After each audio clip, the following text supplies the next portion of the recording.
Hey, happy Science Day around the Common Good podcast. It's July 21st, and so glad to have astrophysicist, professor, pastor, birdwatcher, Paul Wallace back with us. Paul, here in Minneapolis, Minnesota, I'm looking out again. It's just we've had a string of glorious days. These are the beautiful days. How are things looking there in Decatur? In Decatur, Georgia, it has been dark and stormy and wet. We've had thunder and lightning all morning, which is a little unusual for summer around here. Pretty much 5 days out of 7, we get afternoon thunderstorms roll in. Yeah. But it's very odd in the summer to have storms in the morning. But it's kind of hard to get out of bed this morning. You know, Elizabeth was off, and we're like drinking our coffee, and like it's raining and stuff, but I got to go talk to Doug about Webb. So, as we like to say, a reason to get out of bed in the morning. That's right. Quite literally. That's right. It's not quite as up there as say Bruce Springsteen tickets, but it's pretty. Well, compelling. Thank you for noting that. Also, which is part of today. If you're planning to go to the St. Paul show on March 5th, you buy your tickets today. So I'm going to jump on here in just a second. March 5th. And sit in the queue. Yes. Dang. Yeah. It's ways off, yeah. I'm in the preferred purchase thing through Ticketmaster, so you get on a couple of hours early. Just if you're registered, keep it away from the bots and the big buyers. Dan, how are things looking there in South Bend, Indiana? It's looking like another scorcher here. It was like 105 yesterday. Woo! And there's not a cloud in the sky, so I'm assuming it's going to be equally hot. Now, are you the kind of person there that has just given up on the green hue of your lawn, or are you pumping that thing full of water in the I do not waste water in that way. Give up on it. Yeah. But we've got a lot of shade trees, so it doesn't get too toasty. Okay. We have a wedding in September. Look at that. That's astrophysics. Weird. We have a wedding in our yard in September, and so I am under orders to keep this thing green. Wow. And we're not fancy with a sprinkler system like our neighbors across the street. So you're out there with your hose and hustling hoses and sprayers and getting wet, and it's just terrible. Well, our summer, the Southeast is actually, with all this climate change, we've actually been in a little pocket where things are more or less normal. Paul, I think your microphone may have come unplugged. Something has happened. Hey, so while you're getting that fixed, we'll say we're going to work on the James Webb. We're going to talk about the James Webb results. We've been waiting a long time to see these things. We're now seeing them, and so we're going to show a little video, show you some photos of what we're now seeing of the past. I will not devolve this into how I don't understand light waves toward the past. I understand light waves as much as you can. I just don't know how we're seeing them, and are they coming toward us or away from us? I won't get into that. But we'll just talk about, Paul, what you, with a trained eye, are seeing in these things, because to me they're gorgeous, but they also feel a little bit like those blots or whatever those things are, that you're supposed to look at. Psychologists have you look at and say, what do you see here? Like a Rorschach test. Yeah. Rorschach things. Can you hear me now? Yeah, you still sound like sounds it's not different. I don't know what happened, but something changed here too, and I can't figure it out because my microphone is still lighting up, and I can hear you through my. Have you tried to unplug it and plug it back in? I can try it. Let's try it. Yeah, maybe Dan will mute you, and then you'll plug it and plug it back in and see if that makes a little magic. No better? No. Still sound okay. Like I'm... But we can understand you. Yeah, we got you. Yeah. Just okay. But hey, I thought we'd start with this TikTok from a big science guy I follow. His name's Hank Green, and he has been very excited about the James Webb. And so this is just a little clip of him kind of geeking out about it, but also explaining a little bit about what we're seeing in these images. So I thought we'd show this, and then we'll discuss if that sounds all right with you. Oh, yeah. So here's Hank Green. Nerds, it happened. We're here. This is the first, and is my most anticipated one, image from the James Webb Space Telescope. First official full-color image. Let's talk about it. So right in the middle here, we got a star that's in our galaxy. That's not very far away. It's got the characteristic James Webb Space Telescope six-pointed star lens flare. It's not technically a lens flare, but don't bother me. Everything in this image that doesn't have a lens flare in it is a galaxy. You can take a grain of sand and hold it out at like arm's length. That's about the size of the sky that you're taking up with this image. So there's a lot of galaxy in a grain of sand in the sky. But that's not actually what's most interesting about this image. What's most interesting is these little weird arcs and smudges. Little smudge here, some arcs here, more of them. What's going on here? What are these? These are weird shaped galaxies, right? Well, they are galaxies, but they are not where they appear to be. They are actually behind what is here, which is a giant, massive cluster of galaxies. It's so big, it is warping space, and it is making it so that the light passes around them and then focuses on these things that are very, very much farther away. They're all kind of orangey red because they're so far away that they're moving away from us very fast, and so they're super red shifted, which means that with a previous telescope, you can't really see any good detail because you can't get that infrared light.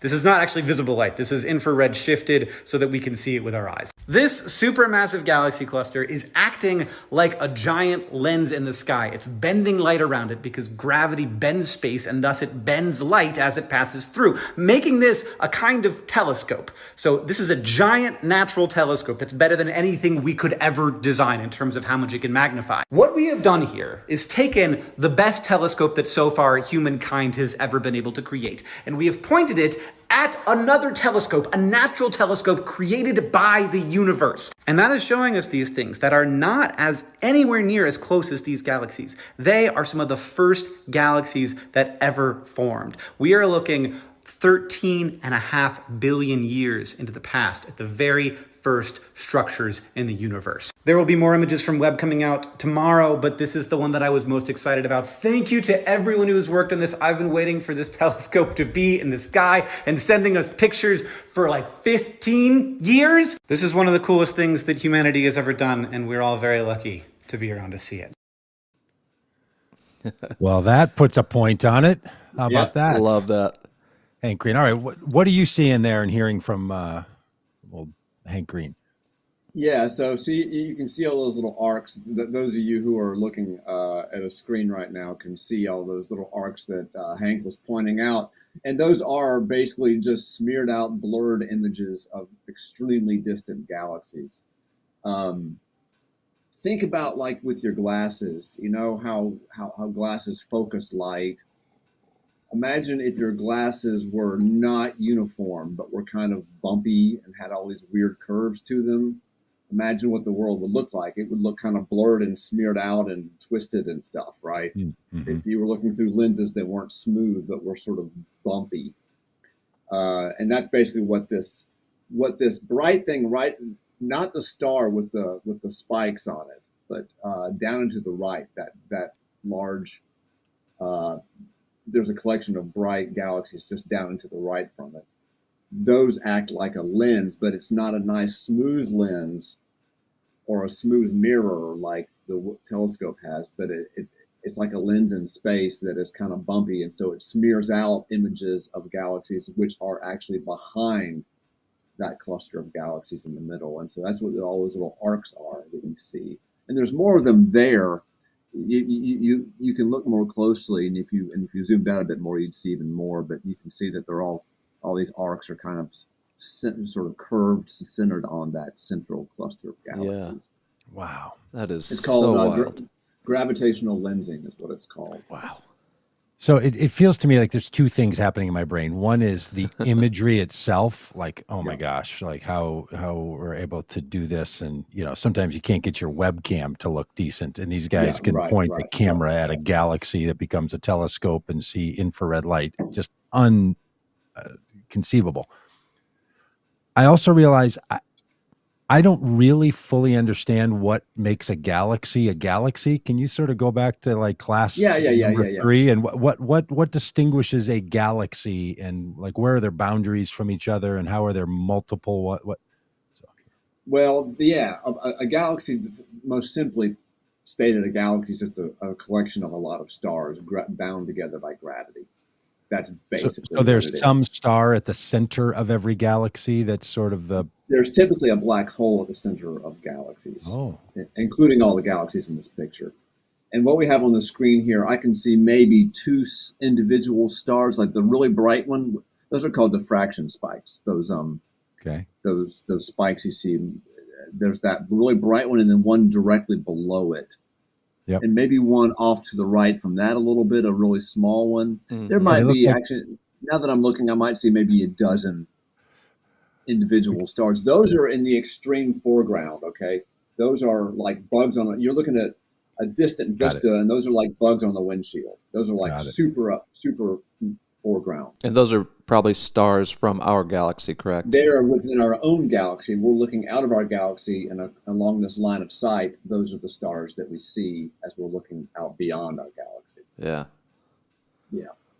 Man. And all the other little patches of light, the ones that are at all fuzzy, from the brightest to the faintest, are all individual galaxies composed of any probably 50, 100 billion stars and up. How long have we known that there's this many galaxies, popularly or generally assumed? Is this last 50 years, 100 years, more than that? You mean this many, as in this many that we can see? Like, just for astrophysicists, how long have they been saying, okay, in whatever our universe is, I won't get into multiple universes, but in our universe, there are just plethora of galaxies. Has that been known hundreds of years? No, 100 years ago, we didn't even know that there was such a thing called a galaxy as compared to the universe. It was not clear that there were even other galaxies outside of the Milky Way. Okay. Until just slightly less than 100 years ago. Hmm. So it was Hubble who, in the mid 1920s, basically, him and a couple others were able to conclude absolutely that there are other galaxies out there. And they were first called island universes because there was no term for this thing. So the universe is composed of billions of these galaxies, and there's enormous gulfs of space between them. That's wild. So the deeper the red on these images, the further away this thing is because of the redshift. Yes. And the James Webb has, apparently there's records for this, like, Guinness Book of World Records, like oldest galaxy you've spotted. But they just broke every record, and they took an image of this galaxy that dates back to just 300 million years after the Big Bang. It's the oldest we have ever seen. Yeah, that's actually a really weird. That headline is a little confusing to me. And Tell me about it. For the last couple of days, because it's actually not the old. We've seen plenty of other galaxies that are as old as this one, but this is the youngest one. I was wondering about that. We're seeing this one at the earliest stages of galaxyhood. Because we're essentially looking back in time. Right. Yeah. So, I mean, because all the other, many other galaxies we've seen have certainly been around as long as this one, but we've never glimpsed them at this earliest stage before. Yeah. So it's like you've got a nursing home full of 100-year-old people, and there's a 106-year-old person there, but you can see the baby video of the 103-year-old person. Exactly. So it's the youngest stage of the would that be fair? So this blew my mind. This is a tweet that I saw. It said the light from glass Z13, that's the galaxy we're looking at, took 13.4 billion years to hit us, but the distance between us is now 33 billion light years due to the expansion of the universe. Right. Because it's been moving away from us at an enormous rate of speed ever since the light left it. Wow. Yeah. So, and we can't see it as it is now. Right. It's just right. We'll have to wait 33 billion more years in order to see what it looks like today. As a grown-up. Wow. So at the risk of going down the light hole again, does light, infrared light or other kind, ever stop moving? So does it ever pitter out like at some point, or will it just? If it stops moving, it stops. If it stops moving, it stops existing. Does it ever stop existing? Sure. Light can be absorbed by anything. Like, when you feel heat, when you feel warmth from something, you're absorbing infrared light, and those photons cease to exist when they strike you. They get absorbed into atoms and so forth. So this light that we're seeing on these, that's been traveling for 13 billion years, and we can now look far enough down to see it, is just light that still hasn't run into something that has absorbed it yet. Well, it has now. It hit the telescope. So we're just ruining all that old light. We're just traveled for 13.5 billion years and ended up. It's one of these lucky, just absolutely infinitesimally lucky photons that happen to hit this one telescope that humans have, I mean, if this doesn't get into the philosophy of the observer changes the observed, I don't know what else kind of says it. Like, there used to be a photon that was for 13 billion years just humming along, and all of a sudden we shoot up a telescope, and a telescope got in the way. And we just took it away, literally ruining space. Good for us. Okay, that is fascinating. It is a drop in an ocean of photons and then all the other ones just are still out there going. Is a light wave made of multiple photons? Like, how many photons are in a light wave? It's 1 to 1. Yeah, a light wave is a photon. The word light wave, in my experience, is a little bit slippery. Thank you. Because you could have a laser producing a zillion photons a second, but still call that a single light wave. So the word light wave is actually not really precisely used by scientists. Okay, so how come people like me feel like, hey, I've really come a long way because I want to talk about the light waves and the red light waves? It's perfectly fine to use. Anybody will know what you're talking about. But but the term light wave is not so well defined that it necessarily means one photon. Or I see. It could also mean a whole stream of photons of the same wavelength. That's perfect. All right, so Paul, as you've seen these, is that thing we're looking at right now also an image of the universe? And I apologize, people only listening on. Just imagine the craziest mountain range you've ever seen, and realize it's not a mountain range; it's like clusters of light photons. Yeah, that's dust. Yeah, that's It's a nebula called the Carina. It's a little small section of a larger nebula called the Carina Nebula down in the southern hemisphere. And this is just one sort of shot of one little part of it. Well, I use the word "little" here, of course. In galactic scale. This is like 16. Scale. It's like 16 light years side to side, left to right in this picture, something like that. Wow! I think. My gosh. Is this colorized? Is this like something they threw into some? It is a little bit. Yeah, it is a little bit colorized, but it's colorized intentionally to make it look more or less what it would look like if you could see it. It wouldn't look exactly like this again because it's an infrared light, but the coloration is not, shall we say, it's not overdone just for drama. It's done mostly for sort of a real. That's more or less what it would look like. Yeah. How does this strike you, Paul? You've been an astrophysicist. You've watched the James Webb come from conception. Now it's up there shooting back these images. How's it hitting you? 20, 25 years ago, I remember seeing a little model of it at the conference back in the 90s. Wow. No, it's lovely. I can't wait to see more. It's phenomenal what's going to be learned from these. And I'm not going to be able to teach astronomy this summer. I guess I'll have to wait till next summer to actually teach my students about it. Yeah, some of the things that they'll discover will probably be unexpected, and they don't even know that they're looking for. But what are some of the things that they are looking for with this telescope that you're excited about? Well, one thing they're going to do is, and they've already started to do this, and I think over the next 10 years we're going to see a lot more of this, is they're able to determine the composition of atmospheres of planets outside the solar system. Wow.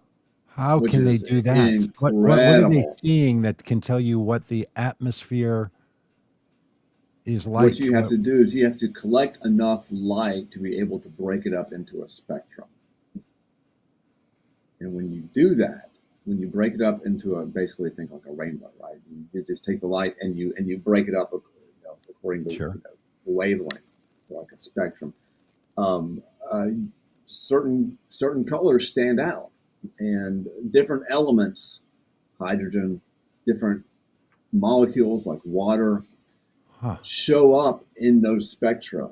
They have signatures, what we call a spectral signature, and think of it like a thumbprint. Okay. If you look at the spectrum of say Jupiter's light, what you get is you see the thumbprint of hydrogen, you see the thumbprint of helium, you see the thumbprint of methane, ammonia, stuff like that. And so you can determine what's in what composes Jupiter by looking at its spectrum. And the same thing applies to stars, the moon, anything. So all these photons are flying around the cosmos, and some are hitting this telescope. Where does all that data go? Like, how does the telescope work? Because it's taking in all this just massive amount of data all the time. And then some scientists are going to direct the telescope certain places, or are they just going to take portions of the data? Like, how does it keep that data accurate? Is it coming to a big computer here? Do you know anything about like? Yeah. I do not know the details of it. The closest I've been in the building where a lot of it is received, up in Maryland. But it gets I don't know what the timing is, but it basically gets dumped once every 30 minutes, once every hour. I don't know how often it happens, but it just comes down as a stream of data, and so the telescope collects it and sends it down through radio waves. Because it's not like these are not photos that it's taking, right? The James Webb isn't like we would think about a photo on a camera on your phone or something. It's a digital photo. Yeah, it is. It is literally a digital image, a digital photo, just like the camera. I mean, not just like the camera, but the essence of it is the same. It's got a light-sensitive digital surface, and it's called a CCD. It collects the light, and it's just firing constantly, or in some sequence, like it's just running all the time, and people are going to direct it toward different. It'll be it gets directed. The way it works, of course, is that it's pointed away from the sun. Okay. So if I want to look at something that's right now in the direction of the sun, I got to wait a while. I got to wait. For example, right now, if I want to look at something in the constellation of Gemini, I'm sunk.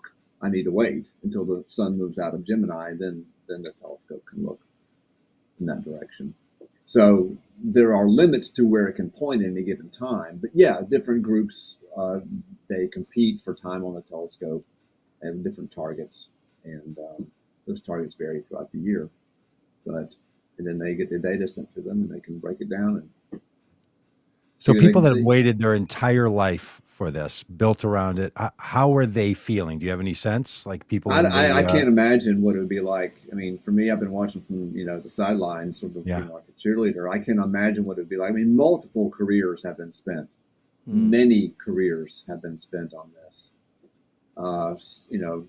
And I can't imagine what it would be like. The nail biting sensation of watching that thing launch. Oh gosh! On a rocket, and oh my God, and then waiting for it to get out to its point, and then to unfold, and then to cool down correctly, and there's so many possible points of failure. Right. Now, correct me if I'm wrong. With Hubble, it took an additional space flight to fix the mirrors, right? So we were getting these images that were blurry, and everyone was kind of like, "Oh, that was disappointing." But unlike Hubble, we can't go service this. Right. It stops working now. That's it. Yeah. Was there a news story? Huh? Yeah, go ahead. It feels really good to see something work, doesn't it? Yes. Oh my God. I mean, that's like beneath all of it for me. It's like this existential sense of something is working in this, like right. Yes. And the beauty that you're saying that through a microphone that just stopped working is like, like we're always like, I got this little thing and I got to restart it. I have to unplug it, plug it back in. You just think like it's all great, but stuff just doesn't work. And then this thing I feel the same way as I felt when they put that Mars lander on Mars a few years back. It's like, but even more so now because things are so dysfunctional down here on the surface. It's just like, it's just gives me a little faith. Honestly, it gives me some faith in humanity when something like this happens. It's like certain kinds of problems we're actually able to solve. Yeah. And that, let's just celebrate that today. And the level of cooperation required to get across like this nations, because this is Canada, ESA. It's not just NASA.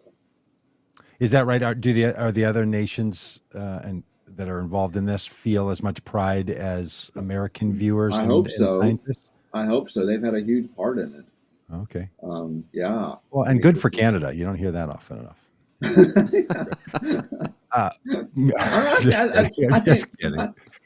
Michael J. Fox is from Canada. Rush.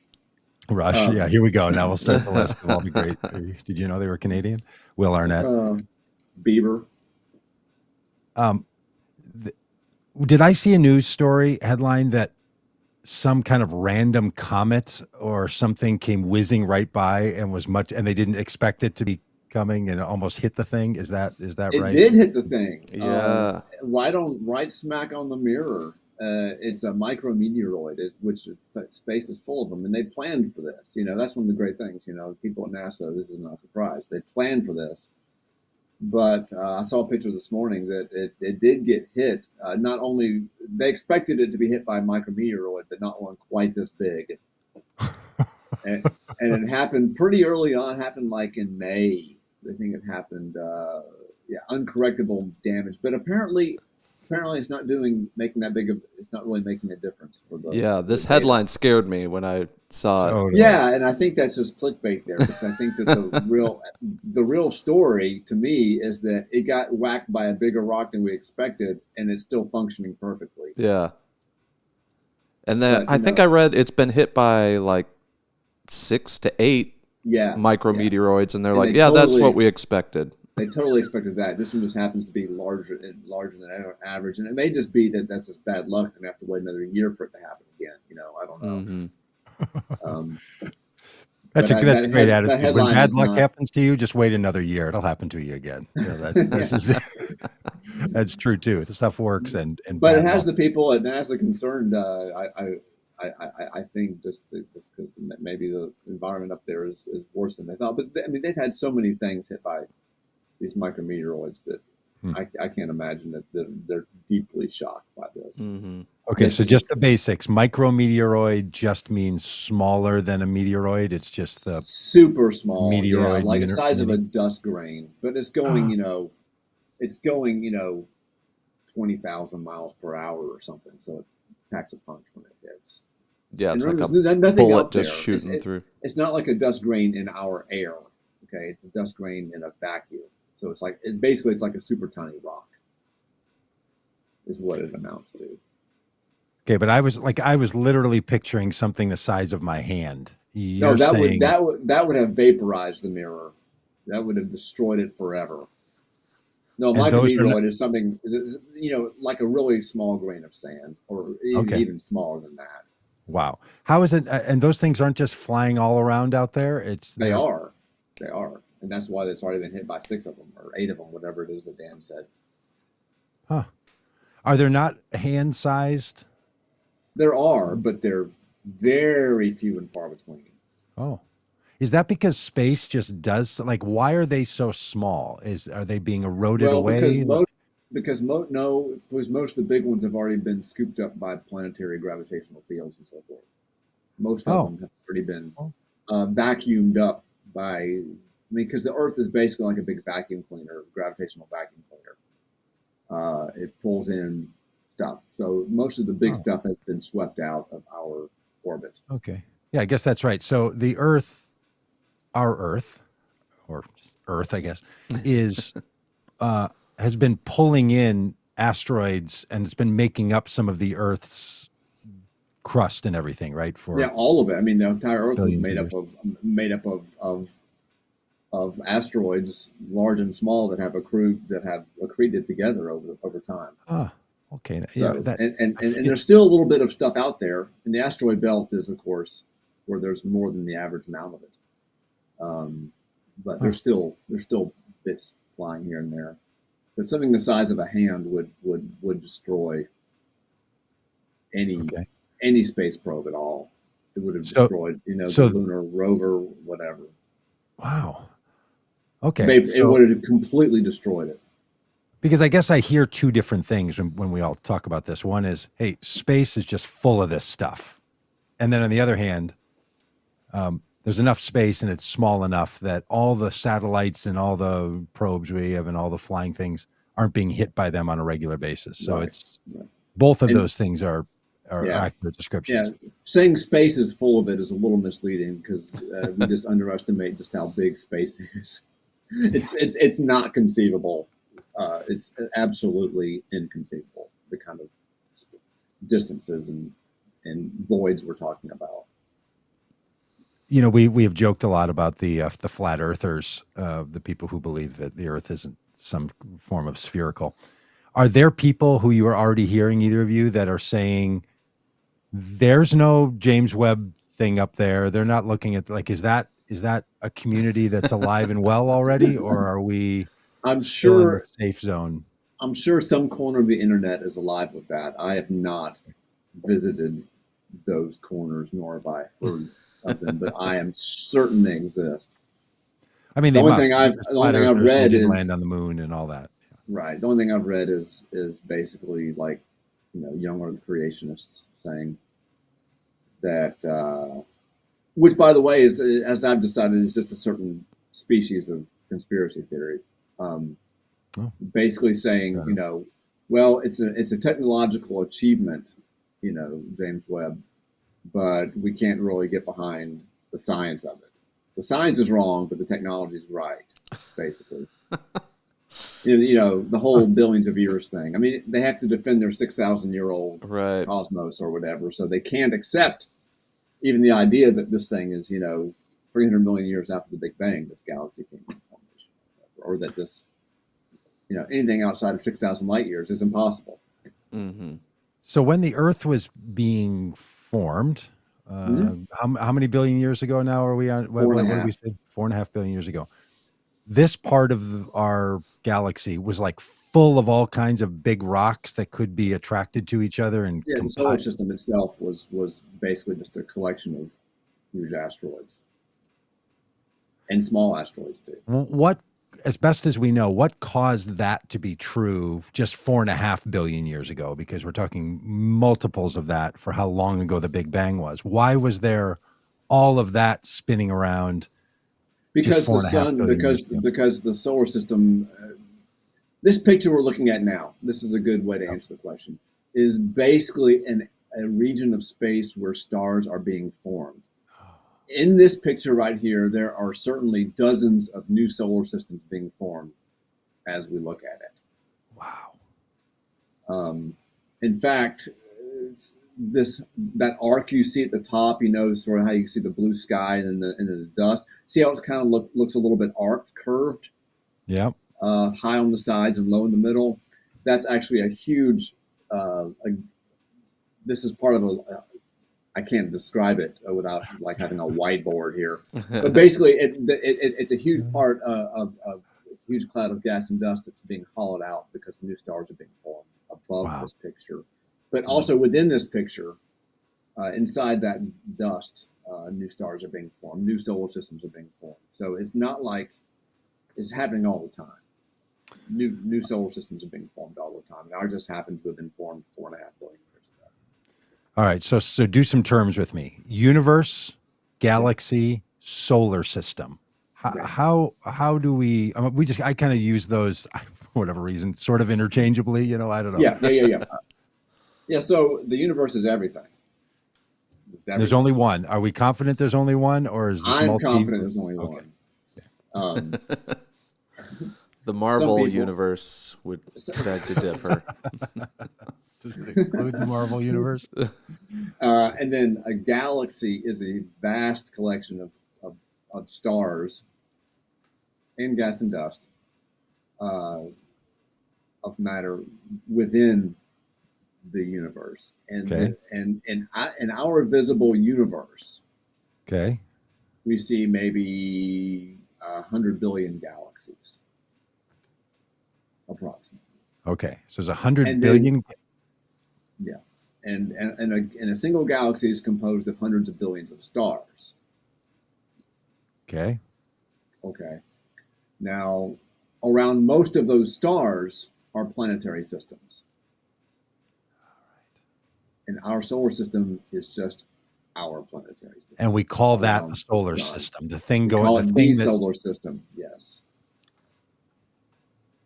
But so there's hundreds of hundreds of billions of solar systems. The things, solar meaning whatever star system would be another. Yeah, I don't think that other systems are called solar systems. That's just a colloquial term I'm using. They actually should be called more technically planetary systems or something like that. Ours is the only solar system because solar refers to the sun in particular. Yeah. And these are all really, I mean, frankly, these are concepts and phrases that have been around my whole life, but they're really new in our understanding of space, right? Like 50 or 100 years. Galaxy and universe have only been distinguished from each other in the last 100 years. Wow. Do you think this James Webb is going to then give us a set of categories that people are going to say, 30 years from now, we didn't used to use this phrase, but now we know something about the structure of what is? Or do you feel like, no, our structures, we've got the math, like the structure's probably not going to be, there's not going to be some new category introduced. Yeah, there may not be a new category introduced as far as large scale structure goes. There may be. Okay. There may be. We have galaxies. We have clusters of galaxies. They come in clusters. There are superclusters of galaxies, which are clusters of galaxies. There may or may not be a new term introduced. I wouldn't be totally surprised if there was. What clusters them? Is it a black hole? It's gravity, yeah. And that's in a black hole? Essentially, our galaxy has a black hole at the center of it. Okay. But that black hole does not compose most of the mass of the galaxy.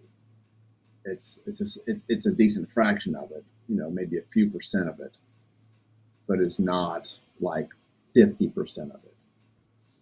So it's not just the gravity of the black holes within the galaxies, but of all the stars and gas and dust also.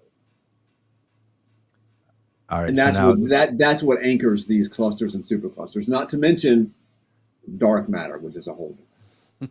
I was going to ask. Do you think we're going to learn something about is James Webb? We could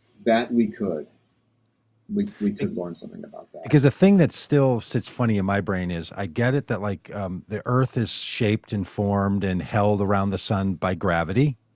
What's keeping it from just being pulled right into the sun? Like, what's the counter force that keeps things apart, even though they're being pulled together? What is counterforce is what we call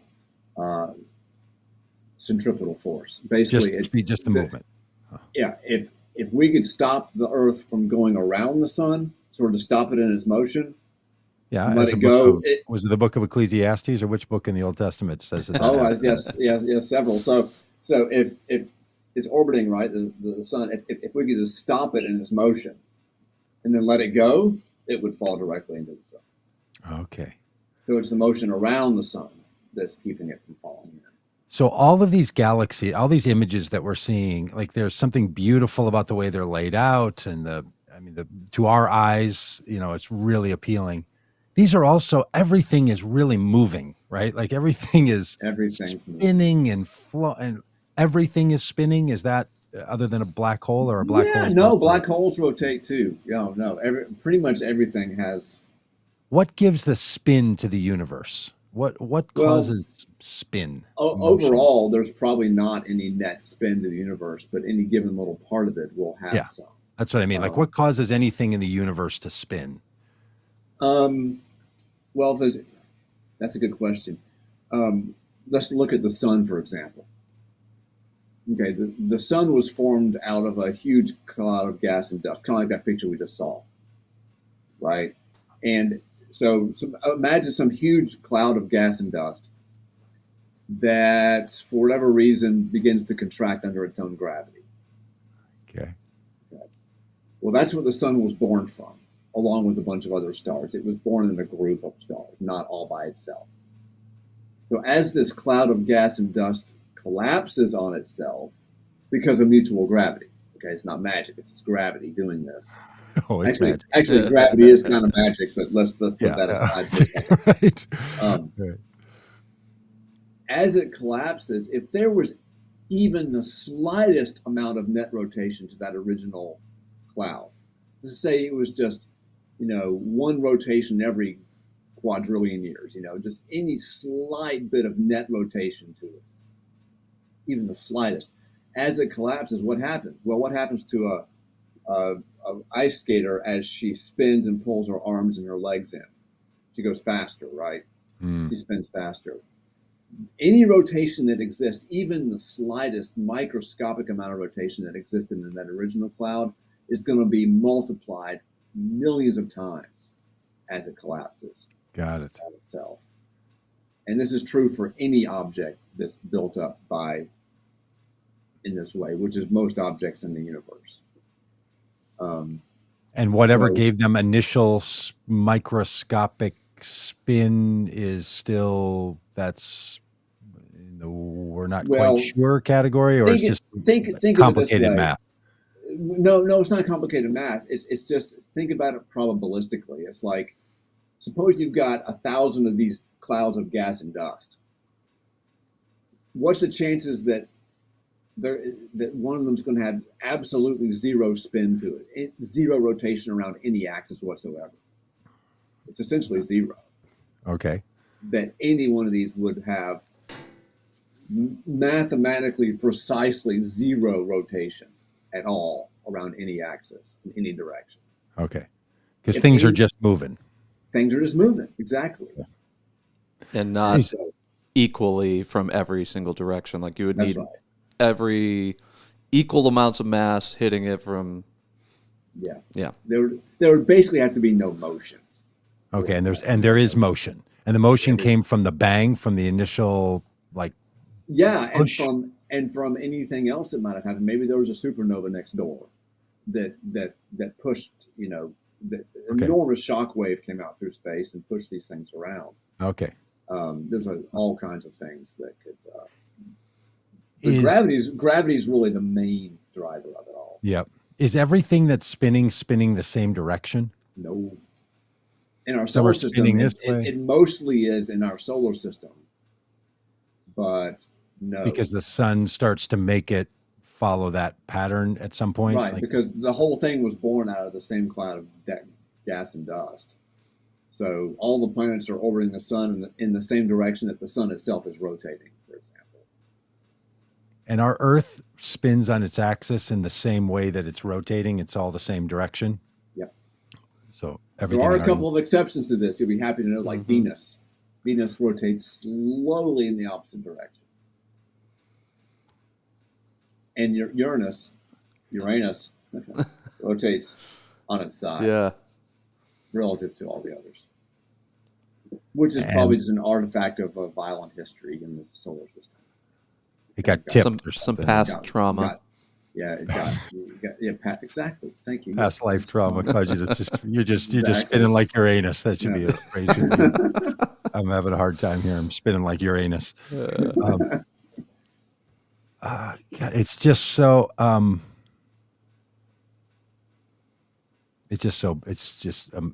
It's amazing every time we have these conversations, because these aren't even things you're talking about that are just happening out there that the James Webb Telescope can see. It's also every single thing around, like whatever we're doing right now, that we're using light waves to communicate over the internet, and then people are turning on a device with, like, all of this is light. It's all light. It's just something else that even the way James Webb communicates with us through radio waves, that's a form of light. It's all, not everything's light. Like, how great is it that the wisdom literature of the Hebrew Scriptures had whatever knowledge there was 5,000 years ago, 6,000 years ago, to start the whole thing with "Let there be light." I'm not, as you know, I'm not a big proponent of like lining up Genesis with modern science, like thinking that's some kind of a code. But I got to admit, that's a pretty good way to start, because at the beginning, the Big Bang, that's all there was. Yes. Everything condensed out of light, everything. So, it's a pretty good way to start. Paul, thank you so much for all this. You're welcome. It's just the best. Dan, anything always happy to run my yap about astronomy. Yap away, my friend. Yeah, I love it. Yeah, nothing on my end. Yeah, it's just okay, Paul. What should we look for as we see headlines coming? Anything like this coming? What should your average person be like? I don't even know how to think about the James Webb Telescope. I mean, I'm so worried about the January 6th even mission. older, or rather, even younger galaxies than we've seen. Okay. We're not quite sure what the limit is there. What we to expect exactly. That we'll probably be surprised, because that's typically what happens when we think we know something. Nice. So that'll be pushed back probably a little bit. Composition around planets. What we may see in the next 5 years is if we could find a planet with an atmosphere like Earth's, with some oxygen in it, some maybe some nitrogen, and that would be something you would definitely see a headline for. If we found an Earth-like planet with an Earth-like atmosphere, that would be golden. Right. Of course, it wouldn't mean there's life there, but it would surely make us look harder at that particular planet. So that's something you would also see. And any of these planets that we potentially find are probably too far to ever visit, right? Like these are. That's the thing, yeah, and it'd be too far, short of there being intelligent life on these planets. That's sending that is trying to communicate with us actively. We would never know, because that's the first spectrum they got of water in another atmosphere was like 1,100 light years away or something. Maybe 14. Basically, we send a message today, and we get a message back in 2,500 years. Right. There's a wait, and that's in the neighborhood. That's pretty close. Wow. Well, speaking of a wait, I'm now in the queue to buy Bruce Springsteen tickets for March 5th that Otto does. And the thing just popped up and said, you're now in the queue. You did it good. 2,000 plus people are ahead of you. Wow. 2,000 plus? In the last 10 minutes? Well, it must, I don't know. Is this for this one show? Yeah, this is like to buy tickets for the March 5th show. You got to get in line, and I'm in the preferred list. The public tickets don't go on sale until. Oh, I get it. Yeah, I guess they call him the boss. I guess they call him the boss for a reason, huh? Yeah, well, a lot of concerts would be sold out by now. Like literally in the first 3 minutes, you wouldn't even you'd be like, "Hey, you're 12,000 back or 15,000 back," and you're not even getting a ticket, even though you logged in right at the right time. But this, like what it says about all this cosmos stuff is size and scale and time is so much bigger than the human being can grasp, right? It's even the scale of our solar system. I'm convinced people don't have an appreciation for if they can just glimpse it for a second. And I can't even claim that I've properly seen it. Because I don't even know how big the Earth is. I mean, on an intuitive scale, no, it's just big. But even the solar system itself is vast beyond what I can put my head around. And that's just that's so tiny compared to. I feel like I remember something also in probes that are up in space, listening or hearing sounds. Like there's all this stuff I keep seeing in news stories about what's this sound wave that we're picking up? Is it some kind of communication? So first of all, am I right about that? Is that are there separate devices up there listening? Well, see, the trouble with talking about sound is that sound simply can't travel through space. It just simply cannot. In space, no one can hear you scream. Remember from the Alien movie back in whenever it was? That's literally true. And so, like when the Death Star blew up, right? You hear this, but you wouldn't hear it at all. Right. There's nothing out there. You need to have a medium to carry sound waves. And so I can't remember what they're actually talking about when they talk about sound waves, but I guarantee you they're not hearing anything.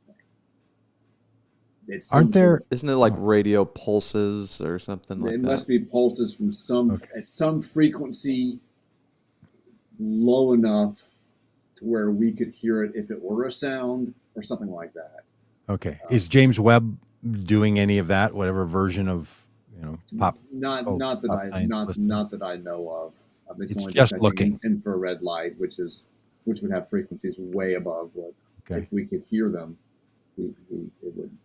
And no other sensors on this thing. James Webb doesn't have any other like I think the rover on Mars has other sensors, right? It's trying to detect Mars quakes and things like that. Seismic.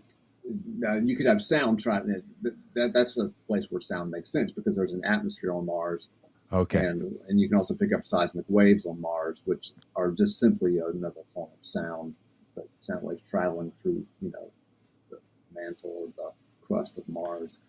Well, so why do I remember people saying things like if other civilizations existed, they would be sending us communications like through radio waves? Yes, absolutely. Radio waves is how they would do it. Okay. And we can't see which is light. Other. Which is light. You were saying that the radio waves coming from James Webb is also light. Radio waves are they're on this light spectrum. It's just a form of light. It's just a low frequency, long wavelength end of the spectrum. Extreme end of the spectrum. But radio waves are low energy. They're easy to produce, and they also go through pretty much anything. So they travel long distances through the universe. So if one gets a radio wave, you have to have something that receives a radio wave and then turns it into a sound wave that moves. A speaker.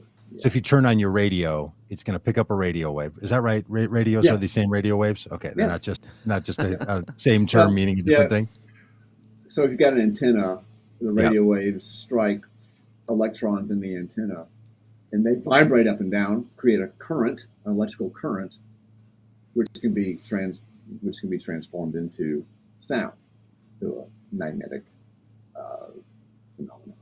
Wow. I mean, again, just spend a little time thinking about that one. That'll just how do you get such clarity of sound? It is incredible that we can get such clarity. It sure is. Yeah, but basically, they figured out a long time ago how to convert an electric current into sound. So I don't want to make the guy who looks at birds and rocks and Bible passages have to explain biology, but I do want to raise this one with you. Maybe we could talk about it in the future. I heard the other day that more than 50% of the human DNA, of DNA in human beings, is not human. Do you know about this? Means. Like it's DNA from things that are not human beings. So birds, it's a biome. I don't know what that means. I do know that we share like there's a good segment of our DNA which is shared by bananas. Yeah. And stuff like that. But I don't know what it means to say that it's not human. That seems to me to be just a trick they're playing with words more than anything else. I don't know if that was a headline you saw. No, it was a conversation on Science Friday where they were talking about the biome, and they're like, "Oh yeah, so the thing is that 50% of your DNA is not human. It's something Meaning else." What is Neanderthal or something? No, it's I don't know. It's like plants or cool viruses or whatever. It's I don't know. It's that's what I was going to get at with you. I wanted to get a biologist or somebody on here, one of those genome person, and be like, take us inside the genome. Like when we look out into space, take us inside the genome. What is going on inside all this, and what makes all this? Boy, that's another whole cosmos in there. What makes all this tick?